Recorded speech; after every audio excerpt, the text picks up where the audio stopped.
Hey everyone, it's Kute here. I am in magical Yogyakarta, Indonesia, and I've been exploring this magical place, these magical temples over here. I'm in a real special spot where, as you can see, not many tourists come to this magical place. Yogyakarta is filled with so much history and magic. It's a really magical place. You see these temples have a certain energy, so I love being around them.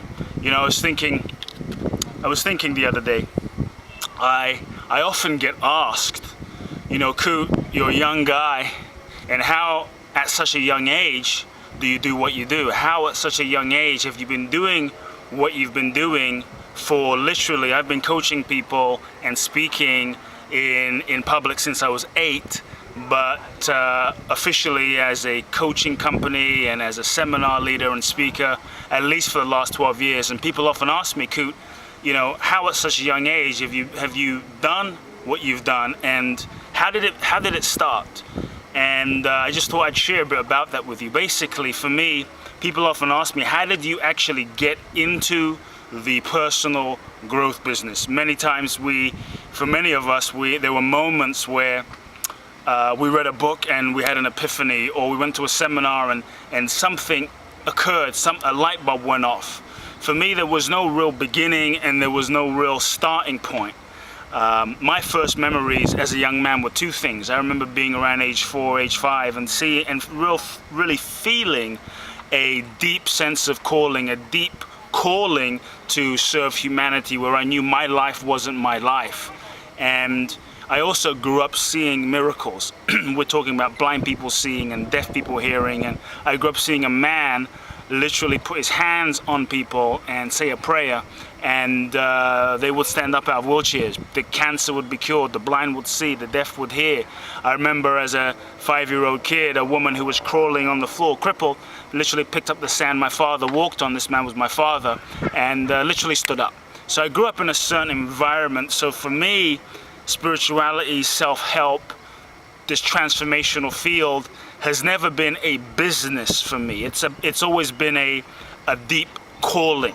For me, it's my life, it's what I love, it's what I do, it's a part of who I am, it's in my spirit, it's in my soul, and there's nothing else I would rather be doing.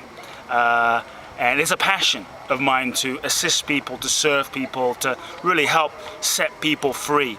And I had to make a real hard decision when I was 17 years old. I was supposed to take over my father's churches, and I started speaking in my father's churches in front of thousands of people when I was 8. When I was 14, I was ordained and given the mandate to take over my father's ministries, and he has close to 300 churches throughout Western Africa and Ghana. But when I was 14, 15, I read a book that changed my life by a man called Krishnamurti, and I knew in that moment that my calling wasn't to reach people or serve people through religion, through the structure of religion or the church. So I left when I was 17. I left everything, won a green card, you may have heard, and came to America. But up until that point, I literally had read and studied, you know, hundreds of books, close to 1,000 books, I would say. I was reading, you know, 3-4 books a week, literally, in my spare time. It was my entire passion. I'd come home from school, do my homework, go read some books. I mean, it was what I lived for. You name it, everything from Krishnamurti to Louise Hay to Chopra to Dan Millman to Maharishi Mahesh Yogi to Ramana Maharishi to the Eastern mystics of Yogananda to the Western mystics, the Blavatskys, and it was my life. And so I started studying at a very young age and meditating at a very young age and having certain profound experiences. And when I came to America, I went and found so many of the popular authors and teachers and seminar leaders, and, you know, did every seminar and tried all these different therapies and healing modalities, and eventually realized that each of these things had a piece, but many of them didn't have the complete holistic view. And I went through a profound transformation in my 20s, where I literally locked myself in a room for a few months and just begun to face all these different parts of myself that I've been running from, that I've been afraid of, and literally began peeling away my beliefs, my identities, my fears, and just begun to face myself head on, no distractions. And I ended up traveling around the world, which is why I love places like Indonesia, and I ended up traveling to India, which had a profound impact on my life. India, Thailand, Japan, Israel, walked the Camino in northern Spain, and many other journeys, and met many mystics, teachers, gurus, masters, healers, authors, you name it, and studied with a lot of these people, and ended up distilling a lot of the wisdoms, the essence of the teachings, the philosophies, the healing modalities, and begun to create my own way of facilitating, my own way of working with people.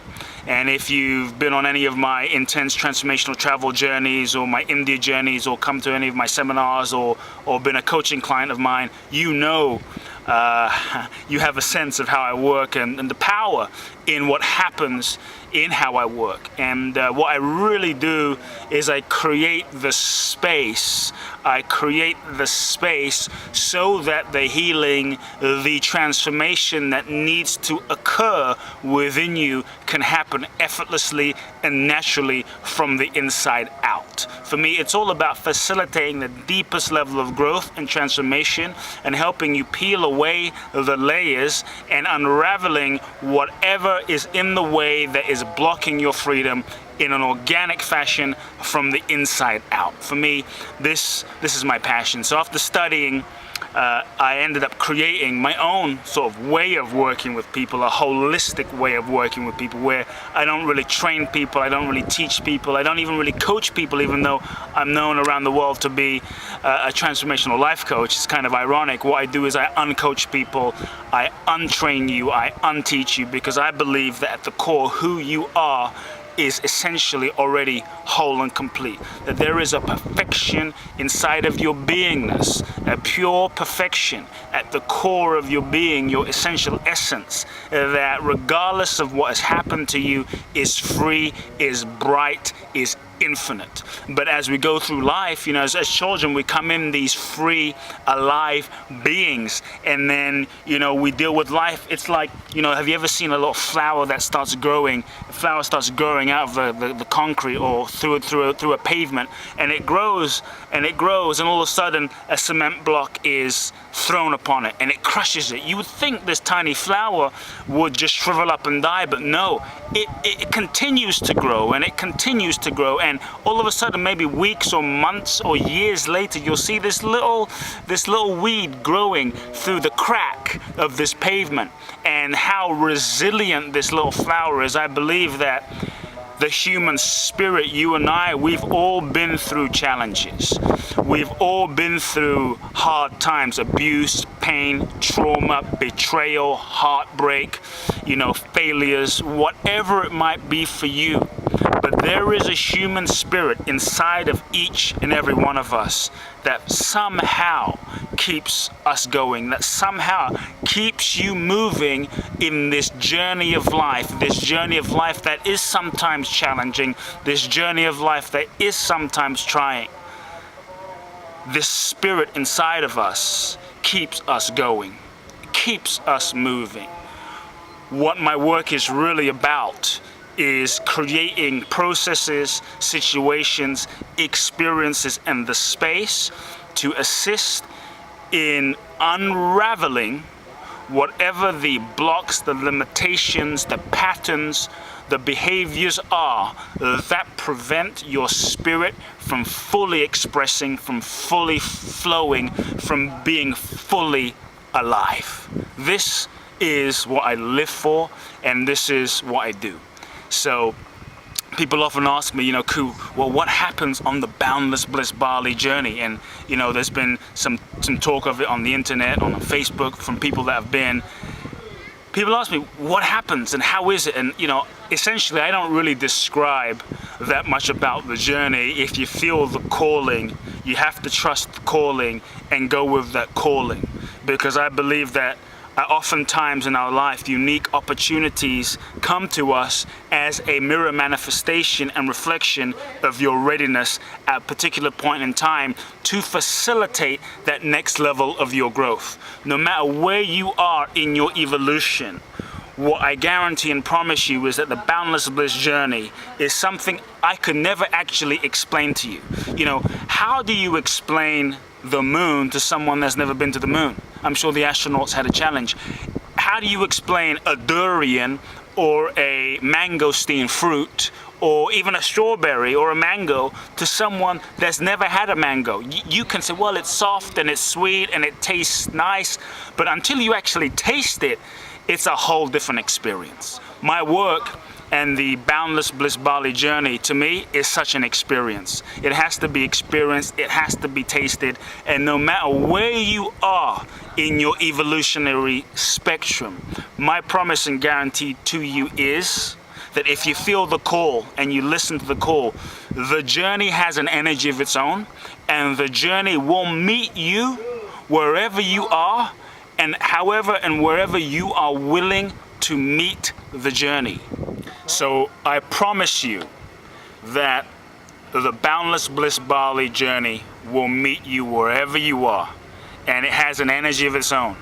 And that if you commit to the journey and dive into the journey will work with you from the moment. It probably is already working with you, even just in looking at the website, in the consideration. But once you commit to the journey, the Boundless Bliss Bali journey will already begin working with your consciousness, already begin showing you things, revealing things, exposing things, bringing things up for you to be aware of and move through. So by the time you even get to Bali with me and the amazing group of people that also feel called and are gathering, you will have gone through radical transformation already.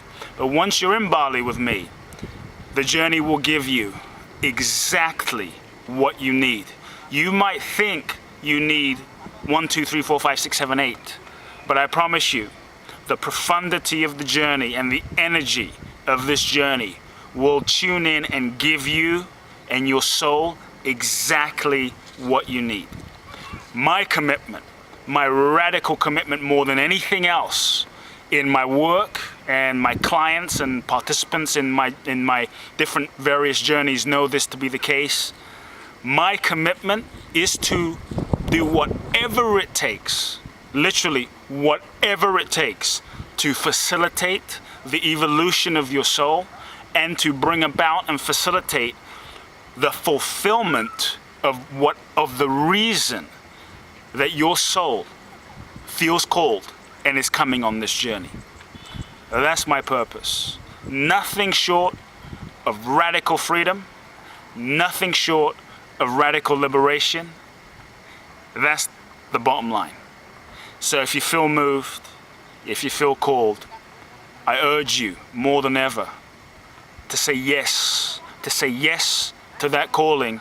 The world is in need of leaders that can go into the world and as a result of their own clearing and their own transformation can be a force of liberation, a force of love. The bottom line, the world is waiting for you. The world is waiting for you.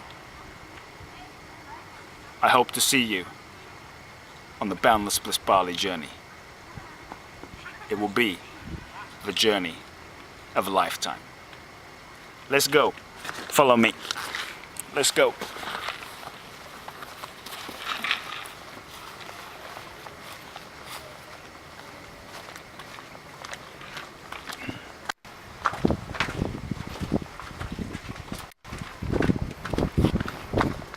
And the other thing I'll say is no matter what you think the journey is, it's unlike any journey on the planet. It's unlike any journey on the planet. I promise the Boundless Bliss Bali journey is beyond anything your mind can imagine. Trust me. Love now. I'm gonna go check out this temple. Hope to see you in Bali on the journey. Let's go.